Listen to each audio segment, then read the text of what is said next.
Welcome to Above Replacement Radio. I am your host, Chris Gianta. I might be becoming a bad baseball fan who can't enjoy the romantic things because of advanced statistics. 15 years from now, I want to be on the early baseball committee. Over there on the other side of the screen is Daniel Curran. I literally have the Fangraphs hoodie, the baseball reference t-shirt, just repping some stats, you know what I'm saying? It's not necessarily Hall of Fame. It's not necessarily above average, but we can guarantee you we are better than just the standard replacement level college sophomore. And welcome to About Replacement Radio. We're talking baseball kind of whenever. I'm your host, Chris Gianta. Over there on the other side of the screen is Daniel Curran. How you doing, Daniel? Chris, I'm doing very well today. A lot more good baseball over the weekend. We almost had a fun story. So we almost had a perfect game yesterday, and we'll get into that. But I was driving home from a friend's house. I was just getting on the highway at the start of the ninth inning, and I found the nearest place to pull over that wasn't just the side of the road, only to watch the very first pitch go into left field for a double. Like, I was not going to stop for anything for a perfect game. Like, nothing was going to stop me from watching that. I mean, yeah, at 3 outs away from a perfect game, to get to that point, not a lot of people get to that point. And we haven't seen one in 10 years. Exactly. Yeah. A lot's happened in the world since our last perfect game. There's been a full presidential administration, a pandemic, 2 elections. Yeah. Well, since the last perfect game, there was 2012 election, 2016 election, 3 elections. 3 elections. 3 presidential elections. And I don't know what. When was the last? What was the latest released iPhone in 2012?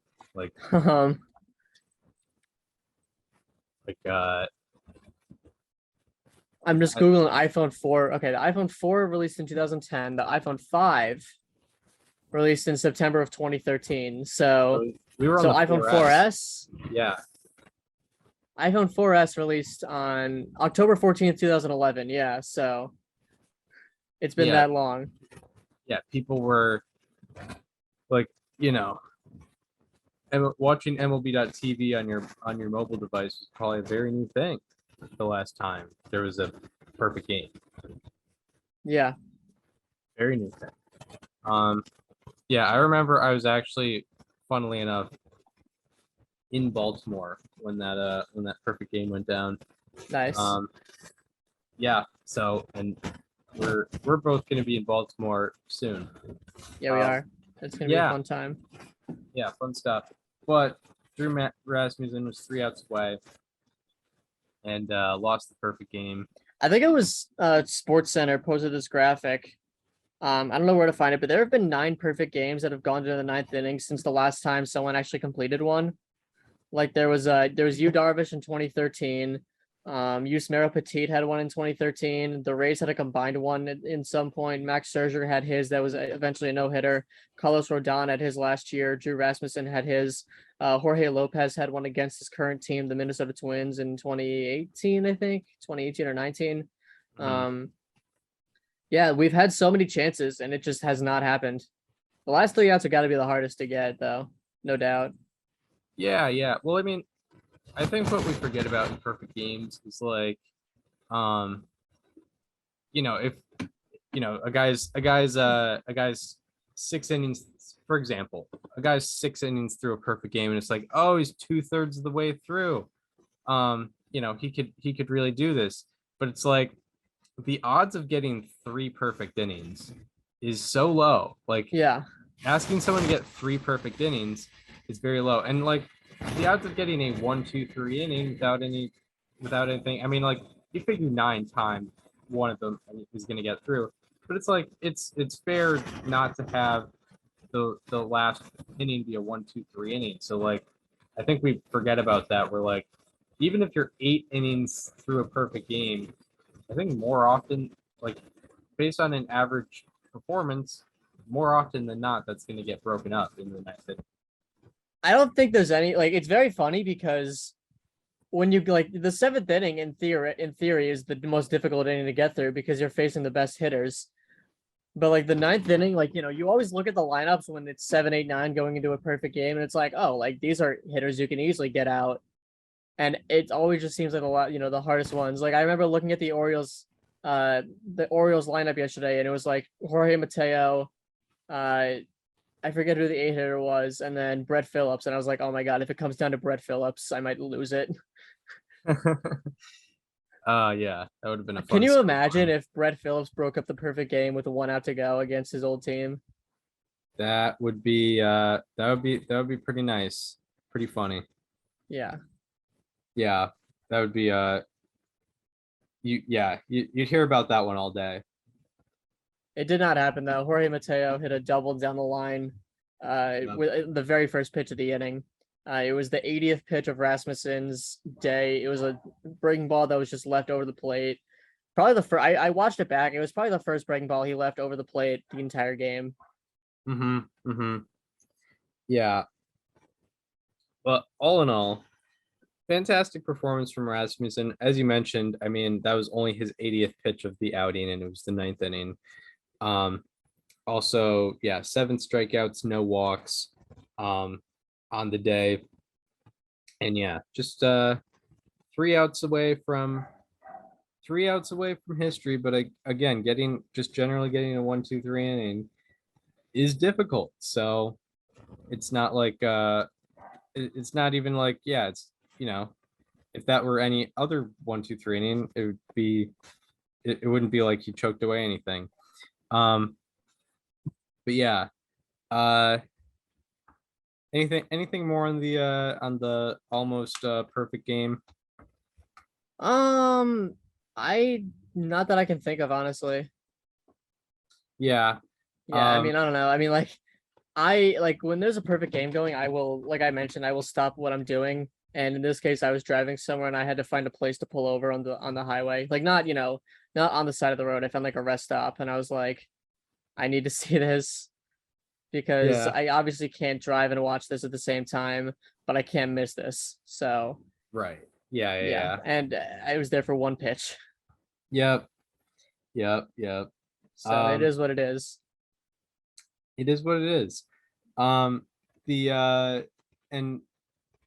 Another thing that happened yesterday was the Yankees lost a series to the Red Sox. They got shut out in a 3-0 loss. That was the Red Sox first full series, first series of more than one game won against an AL East team. The Yankees that made their past 31 games, they're 11-20. Just haven't been doing well. A stat on the Yankees is they are 11-20 in their last 31 games, and in this span, only the Tigers, Marlins, and Nationals have worse records, which is pretty wild. However, I mean, there are some big negative takeaways from what the Yankees are doing, but there's also reason to be not too alarmed here. Yeah, absolutely. I think that's kind of the perfect way of putting it, because their Pythagorean win-loss over this time is like 550. They've lost a lot of one-run games, like you told me off camera. There are just some little things that just aren't getting done right now. The biggest one is the pitchers just aren't able to get the big outs. Opponents, so since the trade deadline, in which the Yankees are 2-9 since, opponents are slashing 333, 430, 507. That would be a 937 OPS against the Yankees with runners in scoring position. Yankees pitchers have a 623 FIP against with runners in scoring position. That's the worst in the majors, and that's obviously not good, but it's not going to stay that bad forever. I wouldn't stress this too much if I'm a Yankee fan. Like, teams are going to go through their bad days, and this just happens to be one of them. Maybe the worry is it might not be as much of a cakewalk to get through the playoffs as you thought, because I mean, the way this team looked in June, it really looked like they were stopping for nobody. But I think the main takeaway from this streak is, this team's really going to have to fight harder than we thought in the playoffs to earn their way to the World Series. Yeah, very true. Yeah, as you mentioned, their Pythagorean win-loss is 550, which if you don't know, Pythagorean win-loss is your it tells you what your record should be based on your runs scored and runs against. Mhm. Even though like I don't think their record should be, result in a 550 winning percentage. Like Pythagorean win loss, like it's it's it's not a peripheral like FIP or something where Mhm. when we're talking about pitchers where it's like, oh, they definitely should be better. But like the Yankees, they're not taking a lot of blowouts, is what we're saying. And like they're yeah, so since July 9th, which is when they've lost 21 out of or 20 out of 31. So since July 9th, the Yankees are 4-10 in one-run games. And there's a lot of things that could point to that, and a lot of that has to do with like um, late inning pitching, and also as you mentioned, like the stats on pitching with runners in scoring position. But the Yankees in this bad stretch where they've lost 20 out of 31. In the ninth inning, they have a 5.14 ERA. A lot of that has to do with Clay Holmes, who, Clay Holmes was looking like a reliever of the year front runner about a month ago. He's fell off. He's come back to earth is probably the correct way to say it. In his last 11 appearances, he has 10 innings pitched, 11 earned runs allowed, and 10 walks. 10 walks in 10 innings. He was a low walk rate guy up to this stretch, and it's been particularly bad for him. But I mean, yeah, they're the Yankees are in this stretch outscoring teams 157 to 139. So even though they're 11-20, they're outscoring their opponents. Their offense still looks fantastic. Aaron Judge in this span, I think, probably leads in wins above replacement. So he absolutely does. It's not even close. He hasn't fell off in any way. And most of the offense is still doing pretty well. It's just like I think they're situational.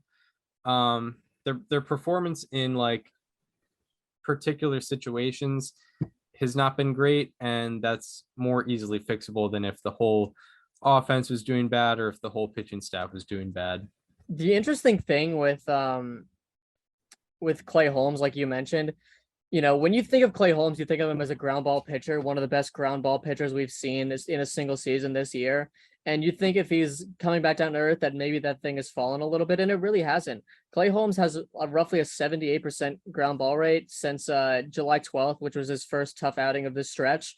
And he happens to have a 348 BABIP against on ground balls during this time. So, he's getting very unlucky. He is walking a lot of guys, obviously, as Chris mentioned, and that's never going to help you. But, the 348 BABIP against on ground balls, that doesn't feel like something that will continue for any long period of time. Yeah, that's why balls just happen to find a hole. Yeah, that's why like we mentioned coming back down to earth, and with the average I wonder if his the average batting velos... average on ground balls is 240. Yeah. About it's usually around there. So if his average against on ground balls is what, 348?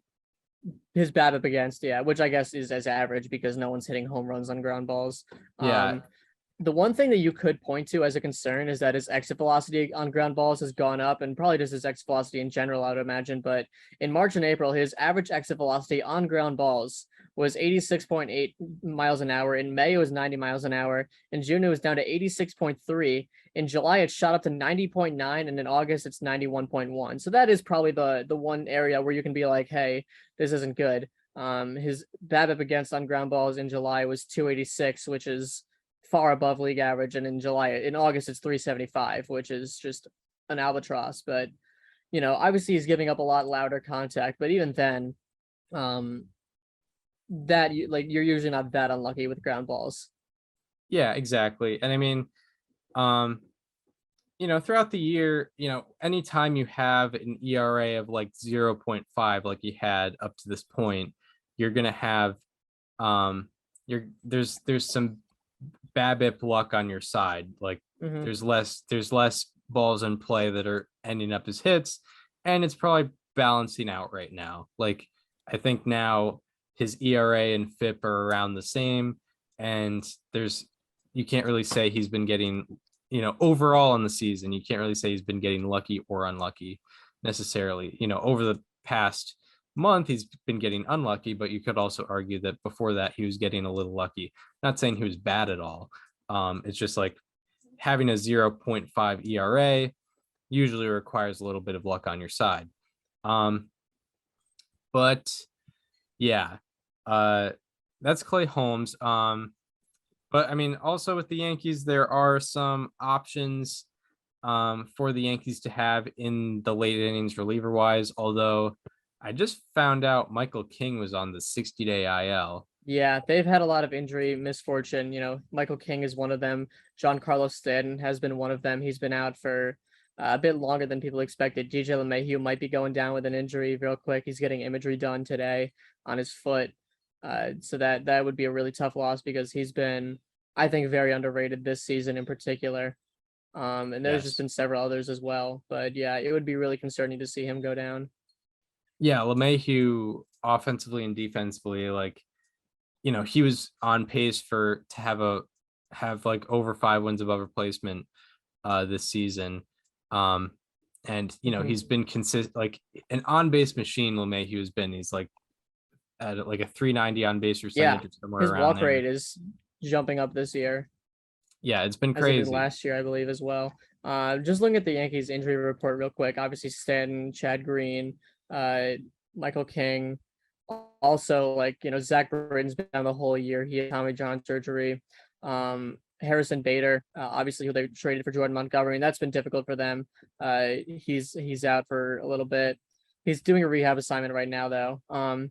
Luis Severino is on the 60-day IL. That's not good for them at all. Yeah, no, not at all. It's really tough. It's like the 60-day IL. He's eligible to return on September 12th. I would have to imagine it's probably not going to be September 12th, and it's, if we're lucky, the postseason. And then even then, how healthy is he going to be? Yeah, it is very perplexing when you lose Luis Severino, especially when you lost him in mid-July and you then traded Jordan Montgomery and only got Frankie Montas back. You're losing 2 pitchers and getting back 1. Like it's very confusing what the thought process was in that deal, especially to get Harrison Bader, which, don't get me wrong, is an outfield upgrade over a lot of others, but you didn't absolutely need to add an outfielder during the trade deadline. That is definitely the one thing that really confused me about the Yankees trade deadline, because Brian Cashman did just about everything. He got relievers, he got starters, he got offense. Like, he did pretty much everything you could have, but there was one trade that really just didn't make sense there, and it's really costing them right now. Yeah, very much so. Montgomery was a great guy to have on the back end of the rotation, and someone who you can rely on to get innings when guys like Severino are out, because injuries will happen. They're inevitable that at least one guy in that rotation could be injured. And Montgomery, his value, the value lost from him is probably going to be shown with guys like Severino out, because now the rotation is, you got Garrett Cole, Frankie Montas, and Nestor Cortez, Jameson Taillon, and Domingo Germán. You'd definitely rather have Montgomery over Germán for sure. Yep. So yeah, I mean, and not only that, but that really shows how that their rotation is like on thin ice right now. Like, if they can't afford to lose another starting pitcher to injury, God forbid, because then what?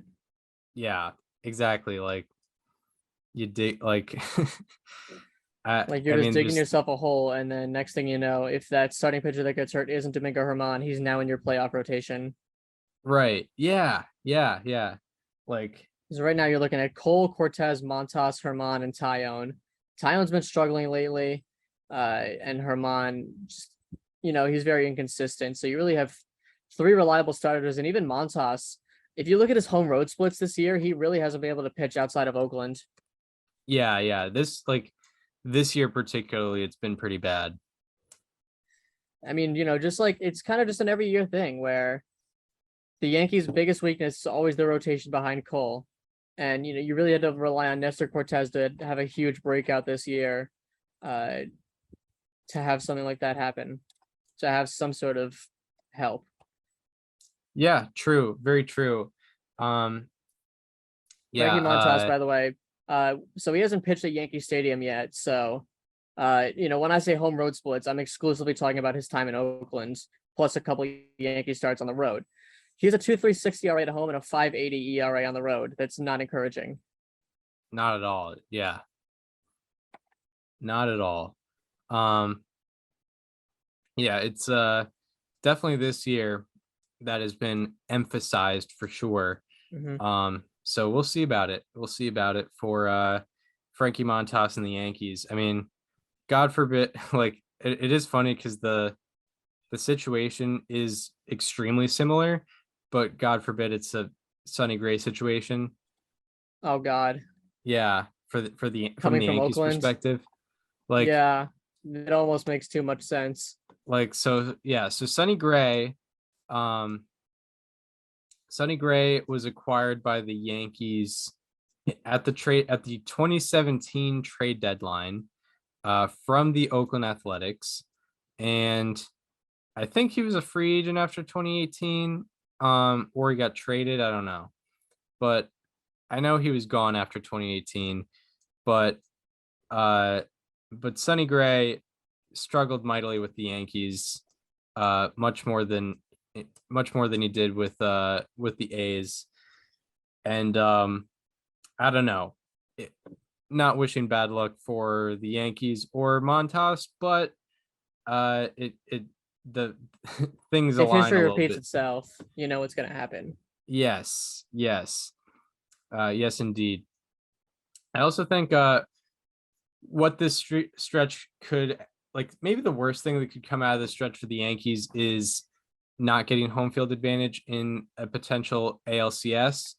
Yeah, because the Astros are now have the best record in the American League by 2.5 games. 2.5 games. It does help for the Astros that they are in like a pretty bottom heavy division. Or I don't know what the term would be, but the bottom 3 teams are not very good. The Astros, and I mean, it made all the home field advantage. In recent years, the Yankees and Astros have played in the ALCS twice. Home field advantage was everything in 2017 for probably more reasons than just the crowd. But in 2019, it wasn't all that big of a difference. The Astros took 2 out of 3 in both stadiums. Mm-hmm. So we'll see. But I mean, obviously the Yankees would rather play in the Bronx than at Minute Maid. Yeah, no doubt. So there's potential of that there. And I think the one thing that this stretch proves is that this team is beatable, right? Like, you look at the Yankees in June, they were like on pace to, beat the 116 win Mariners. Like, they were one of the best teams of all time. It was the best team that they had put together during this championship run that they've had since 2017. It looked like this was the year for them. And it proves, this stretch has proved that it's not a guarantee. Like, they're going to have to work for this. And it's not going to be the cakewalk that many would have saw it as in June. Yeah, and also with the Yankees is like, we both predicted 3rd or 4th place for the Yankees this year. Yeah. They weren't encouraging last year. They won 92 games and they lost in the wild card round to the Red Sox. And there were some discouraging things about this team, and I think that's being highlighted a little bit right now with the rotation behind Cole, and maybe the late innings of the bullpen, and also some injury troubles, that'll hit the Yankees sometimes. So I think I think some of those holes in the roster are being exposed a little bit right now. Yeah. I mean, if if they have some good luck, they'll draw the Twins in the ALDS, but that would mean they'd have to win 2 games. So who knows? Yep. Oh yeah, that's true. Yeah, and I mean the Yankees are still capable of going on a run like they did for the first 3 months of the season. Like they could very well finish this, like from here on out, go like I don't know how many games left. Let's just say they have like 40 games left or so. They could go like I don't know 25-15. Yeah, and like end on a high note. Absolutely, yeah. Mm-hmm. I think I mean, I guess it's definitely good to have stretches like this at this point in the season. Yes. Maybe you could argue like you want that like before the trade deadline when you can see where your holes are in the roster, but yeah, I mean, part of the stretch was before the trade deadline, so I guess there's that. But anyway, the Yankees are 11-20 in their last 31. A team also in New York is doing the exact opposite. The New York Mets are have won 17 out of 20. In this stretch, they have the best record in baseball. They have some good separation right now in the National League East with the Braves, who have been a fantastic team in their own right. They're 5.5 games above the Braves right now. In this stretch, the Mets won a 5-game series. Took 4 out of 5 from the Braves at Citi Field. That was pretty big. So everything's coming up Mets right now. Yeah, I mean, they had a 10.5 game lead over the Braves at one point that shrunk to just half a game. And you felt like you were watching the same movie again with the Mets, because this has kind of become a trend with them. Well, they'll start the season hot, and then towards the summer, reality will start to set in, and they'll get bumped down in the order. And they've completely flipped the script this year. I mean, they started winning games as soon as the Braves were half a game behind them, and they're now 5.5 games up in the division. So this Mets team is different.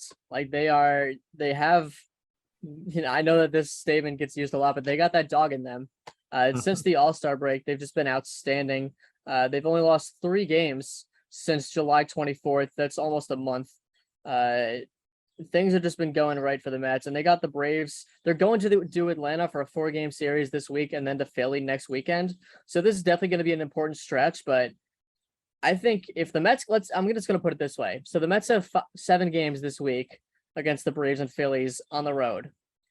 If they win at least 5, I'll cancel the rest of the division. I'll say it's over. Yeah. That I think that's a good sentiment to have. Mm-hmm. The Mets they've really shown their true colors the past 20 games, and usually like the term true colors is used in a negative light, but it's a positive light. Like they've really persevered this year. I mean, like they were able to survive both Scherzer and DeGrom being on the IL, which is kind of what their team is built around. Were able to survive that. I think also the players that should be doing well are doing well. Of course, Francisco Lindor has made massive improvement from last year and been the guy that they signed up to have for 10 years and $341 million. Pete Alonso has been great also. Looking at the Mets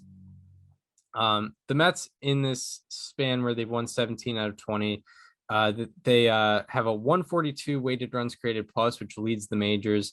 Also an 18.2% strikeout rate, which is 4th best in the majors.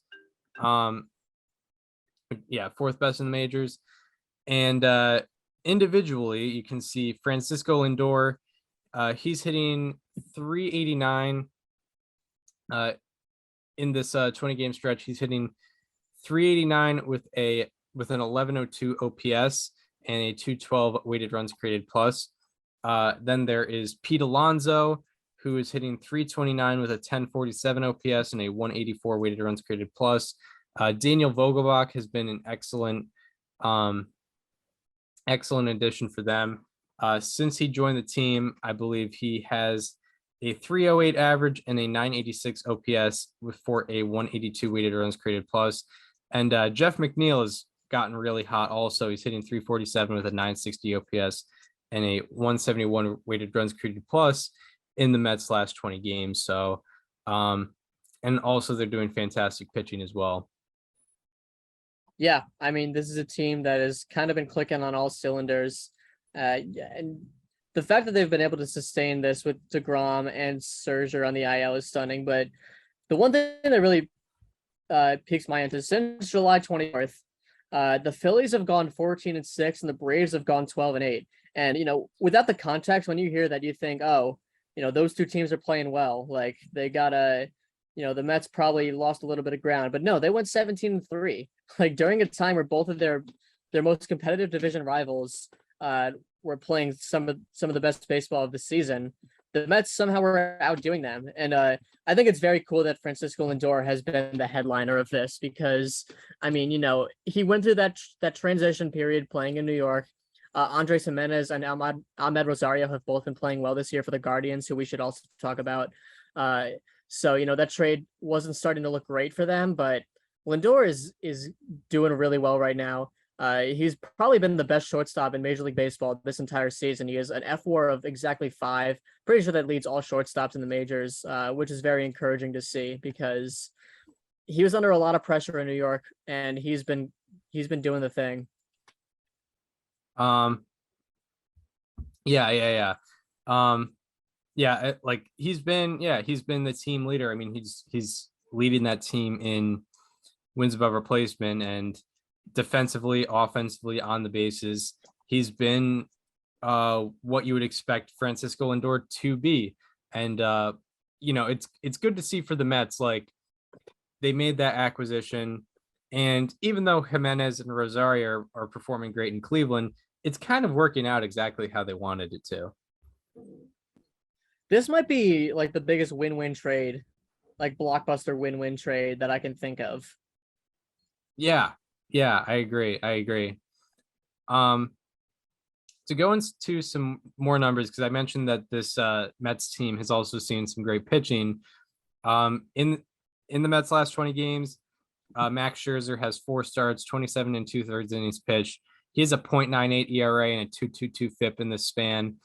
Jacob DeGrom, since coming back, I mean, has been unreal. He has a 1.62. Isn't he already at .9 FWAR? Yes, he is.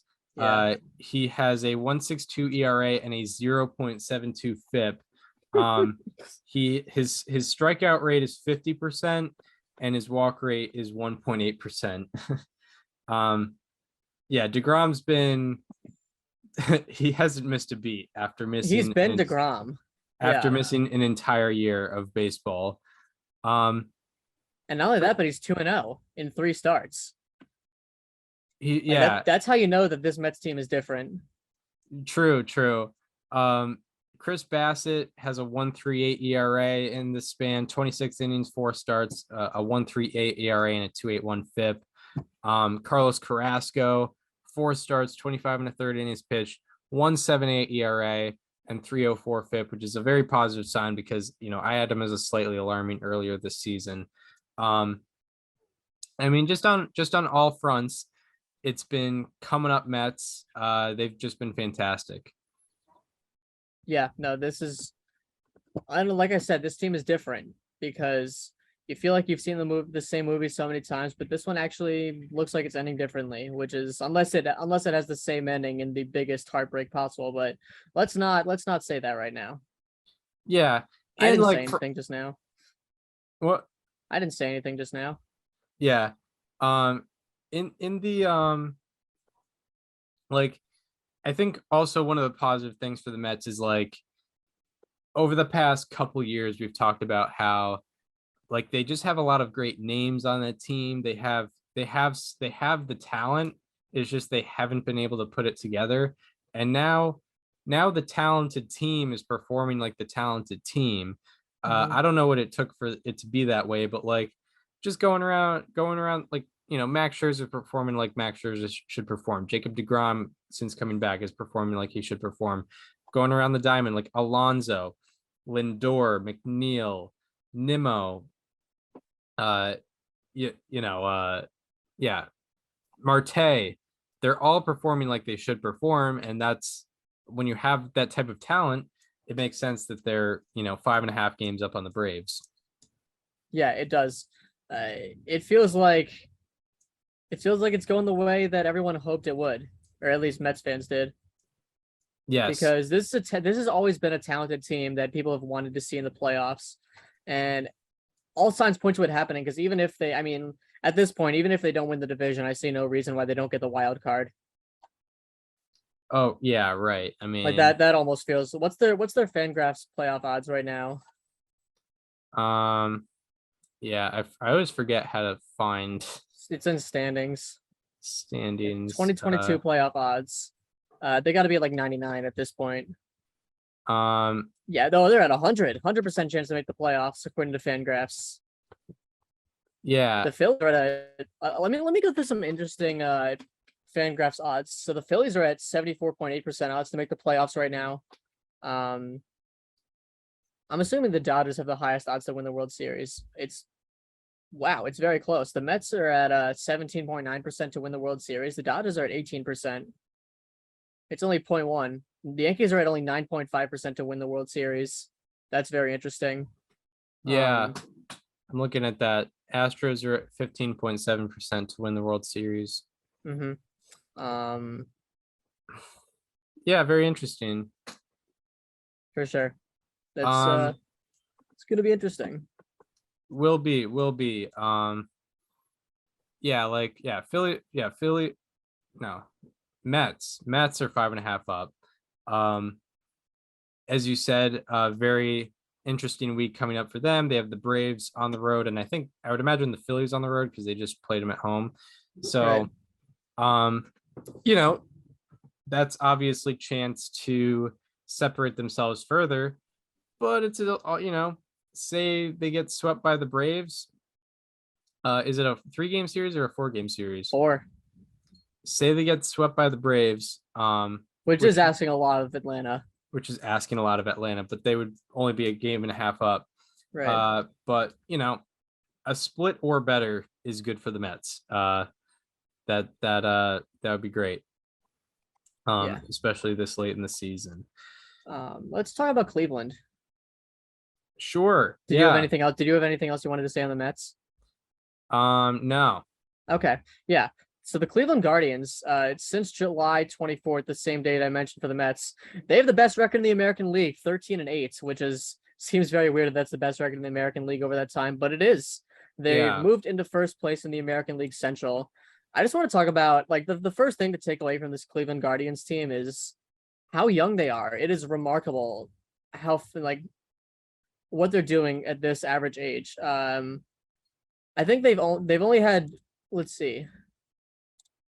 They've only had 2 batters the whole year that are above the age of 30, and they're Luke Maile as their backup catcher and Sandy Leon also as their backup catcher. Yeah. Interesting. Nolan Jones has broken out a little bit, at least. He's kind of cooled down in the last week or so, but he's slashing 266, 333, 405 for a 738 OPS. That's a 112 OPS plus. Nolan Jones was a top prospect who started out a little stronger. I had a stat about him. He was like the only Guardians player to have certain numbers in his first X amount of games in his career. Shane Bieber is striking guys out again. He had a really good outing yesterday against the Blue Jays, a good lineup. Tristan McKenzie has looked excellent over the last week or so. Everything is sort of just coming into itself. They've had some breakout relievers like Eli Morgan and Trevor Stephen this year. Things are just, Cleveland's looking real good. Yeah, Cleveland, they're looking real good. It looks like that since July 31st, they lead in pitcher FWAR, and I'm looking to see where the ERA and FIP ranks are at. They're 6th in ERA since July 31st, and they are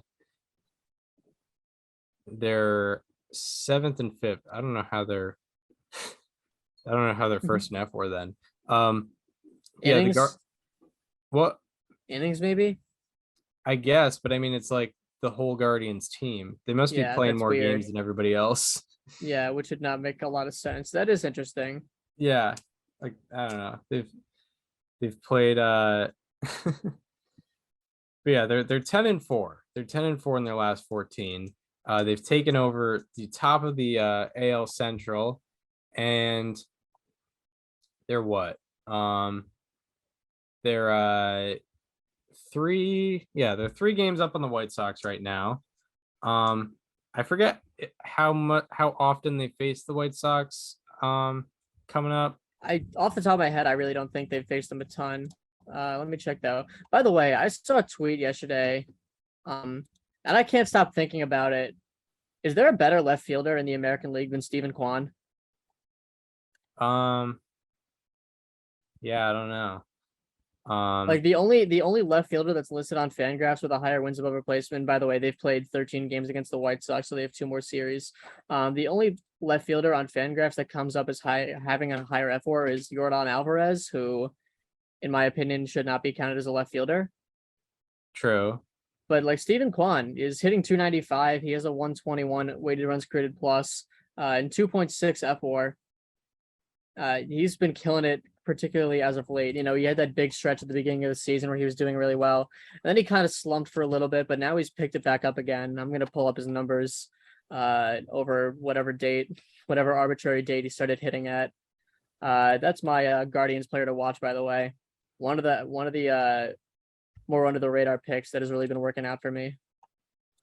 Yeah. So yeah, Cleveland also they have, I mean, naturally being in the AL Central, they will have an easier schedule, but they have the 6th easiest strength of schedule remaining according to tankathon.com. It's based on like winning percentage and things of that nature. So since June 21st, that's 50 games. Stephen Kwan is hitting 318 with a 386 OBP, 423 slugging, and 809 OPS. Yeah, and and to use another arbitrary random date, since July 22nd, he's slashing 340, 402, 474, 876. And that's with fantastic defense too. Yes, 23 games. He's been killing it. Yeah, and Kwan, I know Sports Info, like Mark Simon retweeted something saying that like he is first in left fielder defensive runs saved by a lot. And I mean, I believe defense has been one of the strengths of the Guardians. They're one of those teams that overall, are doing like the little things a little better, like base running and defense. I'll go to Fielding Bible. I'm gonna go to outs above average. They have the 5th highest outs above average overall in baseball. The Nationals, by the way, horrific defense. 6th in. Have you seen like the rankings in outs above average for pitcher, like when the defense behind them? No, I haven't. It's Bolt's leaderboard. So Patrick Corbin, when he's pitching, has negative 19 outs above average behind him. The next worst is Keegan Thompson at -8. Wow. Yeah. Like Patrick Corbin, obviously he doesn't help himself, but his defense behind him is horrendous. Yeah, that's pretty bad. Guardians are also they're also 6th in defensive runs saved. So both and by the way, when you look at outs above average for pitchers, it's the defense behind them, not like their performance themselves. And actually, while we're on the topic of the Guardians, the best pitcher's defense behind them all year by outs above average has been Cal Quantrill, who is on the Guardians. Yeah, and he does need some good defense behind him. He doesn't strike out a lot of guys. And Cleveland, so Cleveland is 5th in outs above average, 6th in defensive run save. They're also 5th in BSR, which is the base running metric. So they're not gonna hit you out of the park. they're not necessarily a team that is going to strike you out a ton either these days. But they're going to do the little things correctly, which is, defense and base running, and that's probably how they've been winning games. Yeah. Also what should be noted is like, I'm pretty sure Jose Ramirez hasn't been like fantastic in this run, which is like, that's a testament to this Guardians team. It really is. Because Jose Ramirez is very clearly the best position player on this team. And if he's not doing fantastic, and the Guardians are still doing fantastic, that's a very good sign if you're Cleveland, because Jose Ramirez is going to get back to a high performance level. Yeah, you absolutely do know that. It feels like your team can only get better with Jose Ramirez being Jose Ramirez. And that's really a sign of just the overall build of this team. It is so frustrating that Cleveland just keeps doing really well at developments, and their GM is just very good, because that front office pisses so many people off, but it works, and it's so annoying. Yeah, it is very annoying. And not only do they build this incredible team, but they have Jose Ramirez locked up until like the late 2020s. Yes, that's until 2028. Yeah, that's frustrating. Through 2028, so it's until 2029, really. Yeah, until 2029. Yeah, during this stretch where the Guardians are 10-4, Jose Ramirez has a 611 OPS. Mm-hmm. That's not Jose Ramirez level at all, and he's still doing really, really good. Yeah, I'm looking for more Cleveland stats here. They haven't.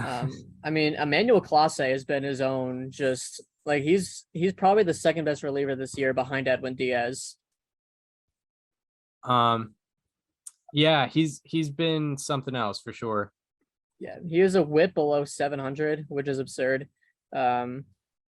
He's 26 for 28 in save opportunities. That's remarkable. Right. Yeah, that's an elite level. I mean, he's putting himself. He hasn't walked a batter in his last 14 appearances or 15 appearances going back to July 6th. That's pretty wild. Wow. Yeah. He has a 1.32 FIP since July 11th. 12 strikeouts, no walks, no home runs, and 13 and a third innings pitched. Yeah, Clase has been unbelievable for sure.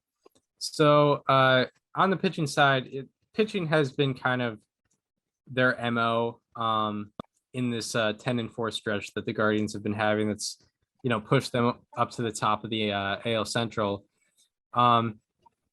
Shane Bieber, 3 starts, 20 innings, 1.80 ERA, 1.72 FIP. His walk rate is he only has 1 walk in 20 innings in his last 3 starts. Yep. Cal Quantrill in 19 innings, 1.89 ERA. That's been working out for him in this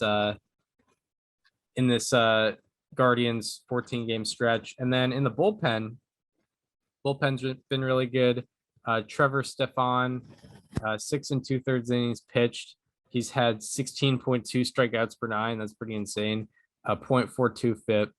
James Karinchak in this Guardians stretch has 6 shutout innings and 16.5 strikeouts per 9, which is absurd.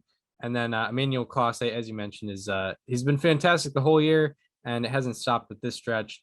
He has thrown 6 1/3 innings pitched, allowed 1 earned run, and he has a 0.91 FIP. You got some numbers as well. Yeah, so I'm talking about the bullpen just like you are. Going back to July 9th, their bullpen has a 2.7 FWAR. No other team has more than 1.7. They're a full win better than the next best bullpen over the last month plus. How about 9.79 strikeouts per 9 to 1.79 walks per 9?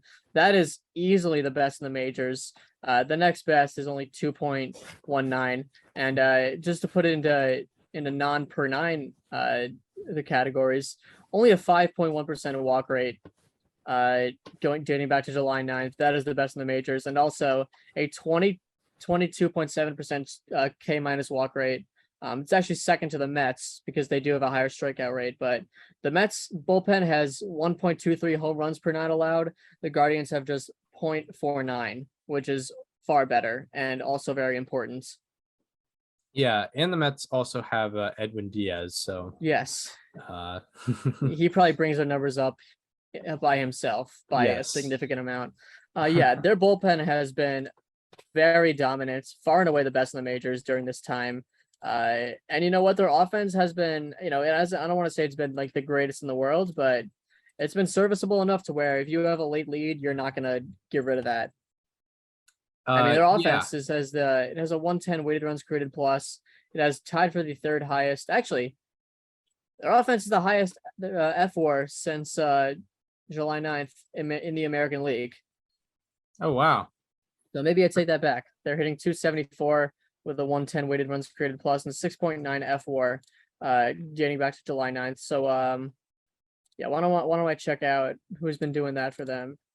Yeah, and I would guess, once again, a lot of that has to do with their defense and base running. Because it absolutely does. I'm just looking at it right now, and the leader offensively, base running and defense has been Andres Jimenez, who's had a huge breakout this year that we've talked about. He does have a 410 BABIP over this time, but he's slashing 333, 421, 486 for a 165 weighted runs created plus and 1.7 F4 in just 32 games. That's like top of the league type stuff. Quan, as I mentioned, has been doing very well. Ahmed Rosario is hitting 317 with a 141 weighted runs created plus and 1.3 F4. Yeah, he's been outstanding. Those are the main, guys on offense. They did just get rid of Franmil Reyes, who's been struggling more than anybody else. Right. Who's on the Cubs now? Yeah. Like the Guardians, like they're winning games in a, I guess you could say, sort of non-modern way. Like I'm pretty sure their home run ranks are pretty low. Like, they're 14th. They're 14th in the AL in home runs, but they're still finding ways to produce offense. Like 14th in the AL in home runs, but 7th in the AL in scoring runs. 4th in the AL in hits. So, that's pretty interesting. And then on the defensive side of things, just overall this year, Miles Straw has 7 outs above average. Steven Kwan has 6. Andres Jimenez has 5. Owen Miller has 5 outs above average. Josh Naylor has 3. Jose Ramirez has 2. And, great base running all around from probably all of them as well. Yeah, the beautiful thing about this team is that their pitching and defense and base running has put their offense in a position where they only have to be serviceable. Like, they don't have to be heroes. They don't have to be world beaters. They just have to scratch across like 5 a game. 4 to 5 a game, you're going to win most of the time. Yeah, exactly. Just, find a way to get on base and good things are going to happen. Exactly. So yeah, Guardians, they're interesting. They're the topic of the AL Central. Twins must have fell off quite a bit if they're below the White Sox right now. Yeah. The White Sox have also been doing a little bit better. Yeah, I believe they swept their latest series. Twins are 3 games above 500. Or yeah, the Twins are exactly where the White Sox are. Just realized. They're both 3 games back, it seems. And I guess, I don't know, we could talk about this team a little briefly, but one of the teams the Mets, beat upon a little bit in their stretch was the Phillies. But before the Phillies lost the last 2 games of their latest series against the Mets, they'd won 13 out of 15. They were doing fantastic. They've still, won 13 of their last 17. And, I think they've made it a thing where I think they've really established themselves as like, this team definitely should be going to the playoffs this year. Although, the Brewers are 2 games behind, but I mean, the Phillies have really made some separation for that third wild card spot. Yeah, they are. How about this? 41-22 under Rob Thompson. He might be making a case to remain their manager after this season, which you rarely see out of a guy that's kind of just thrown in mid-season after a firing. Yeah, very true. Very true. So he was fired so the Phillies played their first game under Rob Thompson on June 3rd of this year. And hold up. I'm gonna give some stats real quick because it's definitely their offense. And probably their starting pitcher. I have some. Okay. Oh wait. Yeah, I'll just throw up some stuff. Switch their. Oh wow, it's definitely not their offense, actually. Oh well, it's probably their. They have 106 weighted runs created plus. Not only that, but they've been doing it without Bryce Harper too. That's probably the biggest thing. Yeah. June 3rd. Maybe is there a better date to use? Yeah, probably July. You have their 13-2 run, right? Well, I guess 13-4 now. Yeah. I'll go with their since Rob Thompson stats. You can go with their last whatever games. So since June 3rd, when Rob Thompson was hired, JT Realmuto has obtained 2.4 FWAR. He's been excellent at everything: defense, base running, and he has a 126 weighted runs created plus. The biggest offensive hero for them has been Rhys Hoskins, who is slashing 272, 375, 548 over this time, a 154 weighted runs created plus, and 2.2 FWAR. They've also had Kyle Schwarber do his thing. Bryson Stott has become a major league average bat, which is perfect because he's the one guy on the team that provides solid defense outside of Realmuto. He's at a 99 weighted runs created plus over this time, slashing 248, 312, 401. A pretty solid ISO for a shortstop, I will say, 153. Alec Baum has had some BABIP luck. He's at 354, but he's slashing 308, 338 for a 433 slugging. And also Derek Hall, an NECBL alumni, shout out to him, 276, 302, 550 for a 132 weighted runs created plus so far. And they've been doing it all without Bryce Harper too, which has been the most momentous thing. Yeah, that's been pretty crazy. And yeah, as I mentioned, the Phillies had won 13 out of 15. Now it's 13 out of 17, which is still impressive. And like, if you're going to lose 2 games, it might as well be to the hottest team in baseball, which is, what happened with them losing to the Mets. And yeah, as you mentioned, Realmuto has been fantastic. In this 17 game span for the Phillies, he has a 154 weighted runs created plus. Rhys Hoskins is at 170 with 5 home runs in those 17 games. Derek Hall has a 150 weighted runs created plus in the Phillies' last 17 games. Nick Castellanos has turned it around a little bit. In the Phillies' last 17 games, he has a 141 weighted runs created plus. So good to see him turning things around a little bit. Bryson Stott has been above average, and Kyle Schwarber at a 134 weighted runs created plus in the 17 game span, kind of what you expected. And then with the pitching staff, in the 17 game span, Aaron Nola has pitched like an ace. He has a 1.35 ERA and a 1.62 FIP in 20 innings pitched in 3 starts. Ranger Suarez has turned it around a little bit. In this stretch, he has a 1.96 ERA and a 2.96 FIP in 18 and a third innings pitched in 3 starts. And Kyle Gibson also has a 2.25 ERA in 20 innings pitched. You want to know the most stunning thing I've just found? Sure. Were you gonna say more, or do you want me to continue? Kyle Gibson was the last guy I was gonna highlight. I thought so. That's why I interrupted. But so since June 3rd, again, going back to Rob Thompson's start dates, the Phillies bullpen leads the National League in FWAR. That is a revelation. Like the Phillies bullpen since 2019 has been universally, perpetually, unanimously the worst part about their team. And it's been one of the worst in the league. They've signed a lot of guys that just haven't worked out. And Rob Thompson has made it work. If the Phillies are going through a managerial hiring process next winter, if you're Rob Thompson, you need to walk into Dave Dombrowski's office. You need to slap down a photocopy of the F4 rankings in the National League since the day he took over for bullpen and walk out of the room. That's all you got to do, because he's made this thing work. I mean, he has the same bullpen that Joe Girardi had for 3 years, and we're seeing them pitch well. That is everything you need to know about the Phillies turnaround since Rob Thompson took over.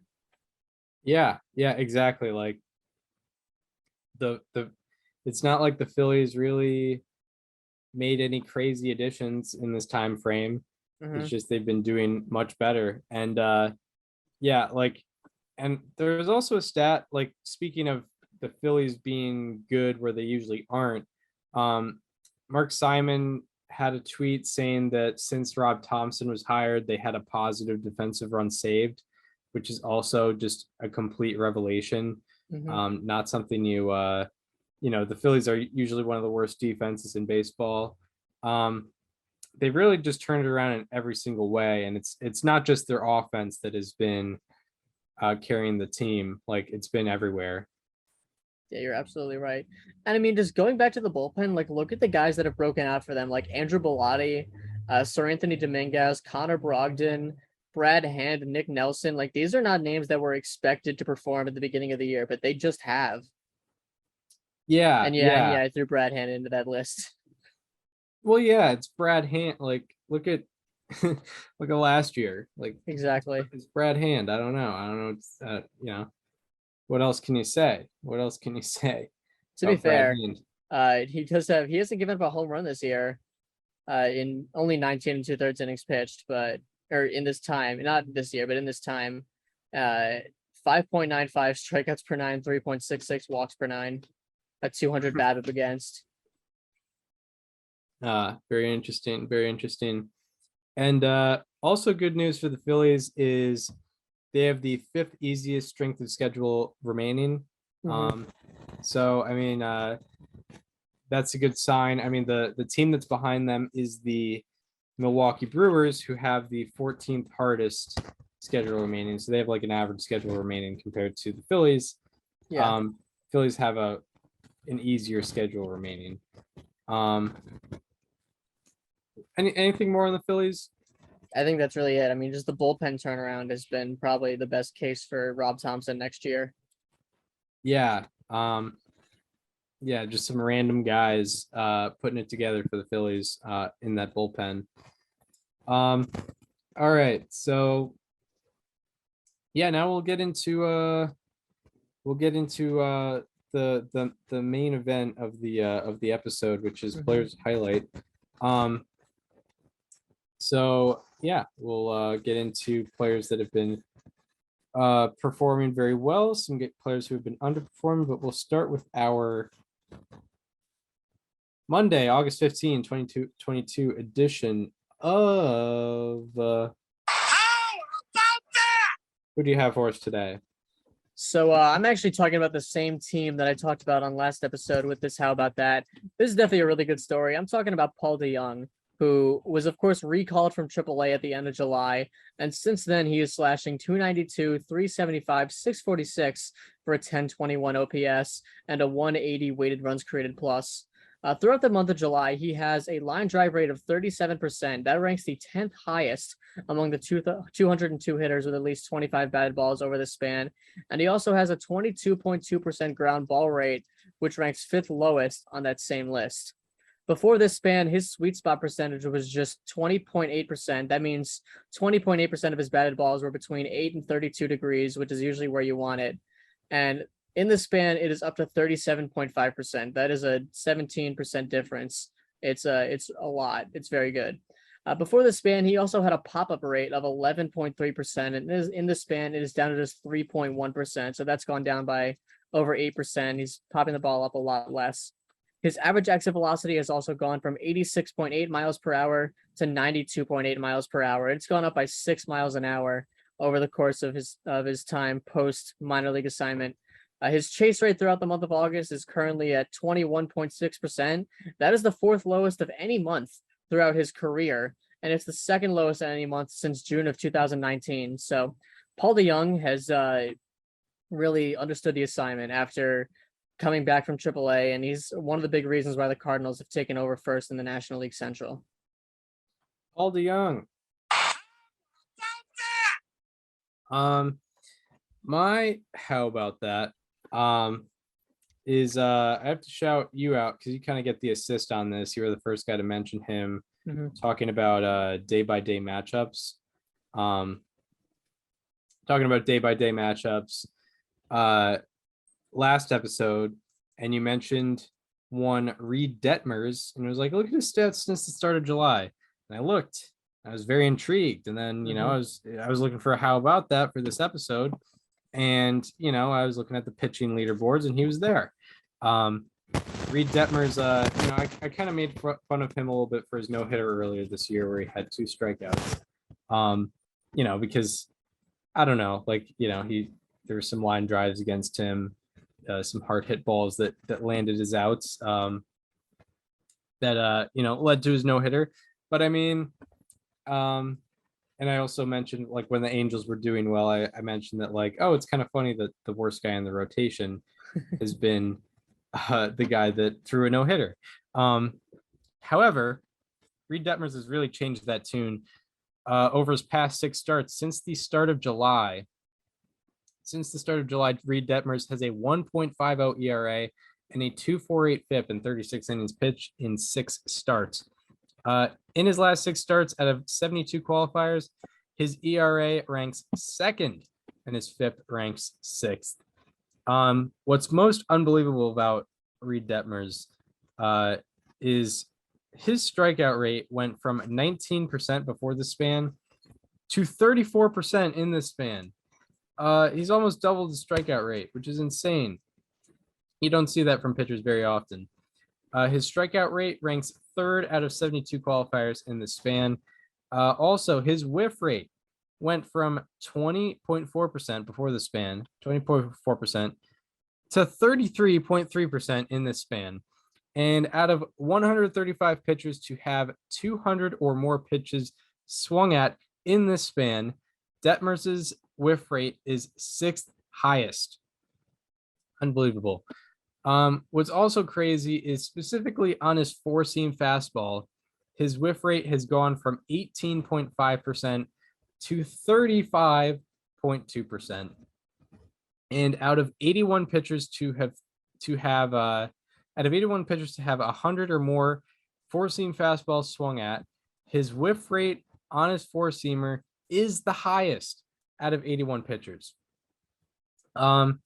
Also, what may have contributed to this, I don't think it's the sole reason, but before the span, his average 4-seamer was 93.0 miles per hour, and in the span, it is 94.0 miles per hour. So he's jumped up a tick on his fastball mid-season, which I don't think you really see that often. And then if you want to go also just quality of contact against him, that's improved as well. His barrel rate has gone from 5.2%, from 10.2% in the span to 5.2% in the span. It's dropped 5% and gone from giving it up at an above average rate to a well below average rate, which is a very good sign for Reed Detmers. Reed Detmers turning into a strikeout machine just out of nowhere, a 4-seam fastball whiff rate machine also. Reed Detmers. So now we go from the highs to the lows where we're talking players or subjects that have been underperforming with our Monday, August 15, 2022 edition of Slightly Alarming. Who do you have for us today? So I don't think I've done this at all this year on either segment, but I'm actually talking about a subject for today's Slightly Alarming. I'm talking about the Nationals rotation, and by no means did the Nationals rotation really have much expectation to begin this year, but I think we could have hoped for a little something better than this. throughout the season, they have the worst F4 in Major League Baseball. The A's are second to last at 3.6. The Nationals rotation has minus 0.9 F4 for the entire year. Since the start of the live ball era, that is 1920, their 136 FIP minus is the worst among the 2,312 rotations in any season. That means they have a 136 FIP minus, which means their FIP as a rotation has been 36% higher than the league average, and that is the worst that anyone has had in the last century. Ironically, the second worst was the 2007 Nationals, which makes me appreciate, like, for most of their franchise's history, the Nationals have been a contending team, but when they suck, they suck. Yeah. Like, they own it, like they've been doing this year. They also rank last in the last century in ERA minus at 147. That's the same concept. They are second worst behind the 2012 Rockies in WHIP plus at 123. They were actually first before yesterday. And second worst behind the 1944 New York Giants in home runs per 9 plus at 172. That was also, they were in the lead in that until yesterday. Since June 29th, they have the worst 3 pitchers in F4 among the 123 arms with at least 30 innings pitched over the span. Anibal Sanchez has a 749 FIP during this time. Josiah Gray, who is a former How About That, has a 674 FIP, and Paulo Espino has a 602 FIP. As a whole, the Nationals rotation has a minus 2.1 F4 since July 29th. Their starters are 1-25. Whoa. They have 1 win and 25 losses since July 29th. And overall, during this time, their starters have a 7.24 ERA and a 6.62 FIP. So it has just been absolutely miserable for them this year. It has been historically bad. One of the worst rotations that we've seen in the last century. Yeah, absolutely. The Nationals rotation. Slightly alarming. Not great. Yeah. So yeah, my slightly alarming. I'm actually very happy you went subject, because the slightly alarming, I couldn't really find anyone, but there was one glaring guy on the when you go to the that you thought I was also going with. Yeah, I was like, I'm asking to have the same one here, but I don't. And luckily we get to talk about this guy because he's been struggling mightily. Gleyber Torres. He's a very up and down player, and he's on the downslope right now. In his last 13 games, he's hitting 115 with a 267 OPS. That's a weighted runs created plus in the negative 20s. Out of 177 qualifiers in this 13-game span, his average ranks 4th worst. His slugging ranks 3rd worst. On-base percentage ranks 2nd worst, and OPS ranks 2nd worst. Torres's strikeout rate has gone from 19% before the span to 32% in this span. His walk rate has also gone from 7% to 2%, and his chase rate has gone from 26.8% to 30.8%. But what's way more glaring is his whiff rate. Torres's whiff rate has gone from 26.4% before the span to 37.5% in the span, over an 11% increase in whiff rate. And out of 73 hitters to swing at 100 plus pitches in this span, Torres's whiff rate is 4th highest. So Gleyber Torres, we talked about the Yankees having a bad stretch. Gleyber Torres is contributing to that, unfortunately, for him and them. So Gleyber Torres. Slightly alarming. I feel like every time we have an episode where we just go over a bunch of teams, at least one of the players to highlight is on one of those teams, without fail. Yeah, it'll happen. There's 4 chances. By the way, I said July 29th when I was referring to the Nationals rotation. Anytime I said that, I meant June 29th. Oh. Yeah, July 29th was not that long ago. Yeah. I don't think there are 123 pitchers with 30 innings pitched since July 29th. Yeah. It doesn't seem likely. It might be just Sandy Alcantara. Yeah, 10 innings per start, just a classic classic thing. So yeah, that does it for players to highlight. Now we will get into a preview of the week ahead. I will be highlighting some series to watch. Daniel will be going through the day-by-day matchups, and I don't know. Every week I just seem to find more and more intriguing series. Maybe it's the playoff race heating up. I was Maybe gonna it's say that. it is probably just the fact that we're going down to the wire here. Yeah, There are a but lot of good also, races right now. yeah, and I guess there are more playoff spots available, so that makes it so that there's more intriguing playoff or more intriguing regular season series. But anyway, as I go on, we've got Yankees Rays in the Bronx. Both teams I'd say have been underperforming a little bit. So we'll see who comes out on top there. I'm wondering the length of the series there. Looks like it's going to be 3 games between the Yankees and the Rays. Then Blue Jays Orioles at Rogers Center. They've faced each other pretty recently. That is going to be interesting. Blue Jays haven't been doing too well. Orioles just dropped 2 out of 3 to the Rays, I believe. Yeah, that'll be 3 games as well. And then Braves Mets, of course, that might be the series to watch, even though the Braves are 5.5 behind. That should be an interesting watch because, some mighty playoff implications there. And I think anytime those teams are going to be meeting up, that's must-watch television. That's a 4-game series at Truist Park. Then, of course, White Sox Astros, ALDS rematch. That's at Guaranteed Rate Field. It's definitely a much more important series for the White Sox than it is the Astros. So it's a big challenge for the White Sox. And if they can overcome that, that'll improve their AL Central chances for sure. And last series is Brewers Dodgers 2018 NLCS rematch and 2020 NL wildcard round rematch. But that's at American Family Field. And yeah, the Brewers are 2 games back in the wild card, also 2 games back in the division, and they're facing a mighty hot Dodgers team. So yeah, that'll be interesting to watch. What do you got for the day-by-day matchups? There are a lot of good matchups on Monday. First of all, Aaron Savali will be going for the Guardians in the first end of their doubleheader with the Tigers. You will have Noah Syndergaard going for the Phillies facing Mike Minor at Cincinnati. You will have Joe Musgrove versus Sandy Alcantara, which is a great matchup, arguably matchup of the night, but I do have another one in mind. Anytime Sandy's on the mound, it's must watch. You will have Marcus Stroman and Josiah Gray facing each other in Cubs Nats.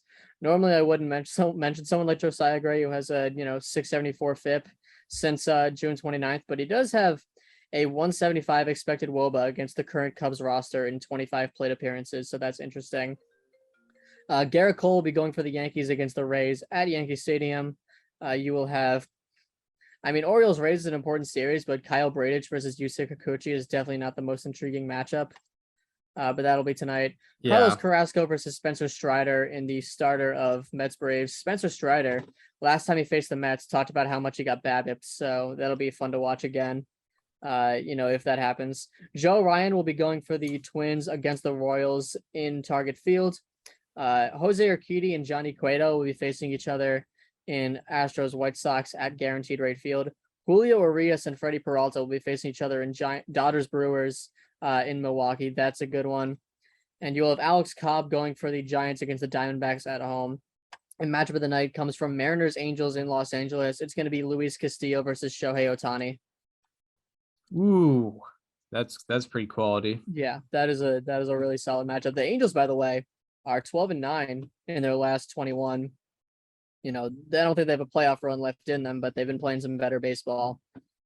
Kyle Gibson will be going for the Phillies against the Reds on Tuesday. Sean Manaea and Edward Cabrera will be facing each other in Padres Marlins. Justin Steele will be facing the Nationals for the Cubs. He's an underrated piece that people should take a look at. Nick Pivetta and Mitch Keller will be facing each other in the rare Red Sox Pirates series. Nestor Cortez and Jeffrey Springs will be facing each other in Rays Yankees, couple of lefties there. Alek Manoah and Dean Creamer will be facing each other in Orioles Blue Jays in Rogers Center on Tuesday. Taiwan Walker and Charlie Morton will be facing each other in Mets Braves. So we got a 2014 classic in Royals Twins. We got Zach Greinke and Sonny Gray facing each other. Yeah, you'll love to see it. Kyle Freeland and Jose Quintana, a couple of lefties in Rockies Cardinals. That'll be in St. Louis. That is so matchup of the night. Brandon Woodruff and Ryan Pepio will be facing each other in Dodgers Brewers on Tuesday. Robbie Ray and Jose Suarez and more lefties facing each other. Merrill Kelly will be facing the Diamondbacks will be facing the Giants for the Diamondbacks in San Fran. And matchup of the year comes from Astros White Sox. It's going to be Justin Verlander versus Dylan Cease. Yeah, that's 1 and 2 in the Cy Young right now. It is the Cy Young race. Yeah. Sorry, Shane McClanahan. On Wednesday, you have Ranger Suarez and Nick Lodolo facing each other in Phillies Reds.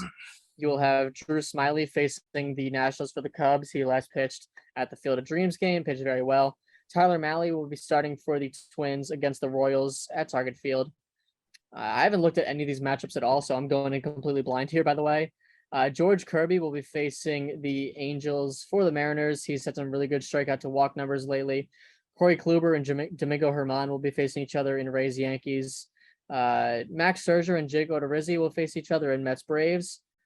Germán Marquez versus Jordan Montgomery in Cardinals Rockies. I believe Montgomery is not allowed to run yet as a member of the Cardinals. That's been interesting. Framber Valdez versus Michael Kopech in Astros White Sox. Tony Gonsolin versus Eric Lauer in Dodgers Brewers. And Carlos Rodon will be facing the Giants will be facing the Diamondbacks for the Giants in San Francisco. And matchup of the day or nights, matchup of the afternoon comes from Padres Marlins. It'll be Mike Clevenger versus Pablo Lopez. Nice.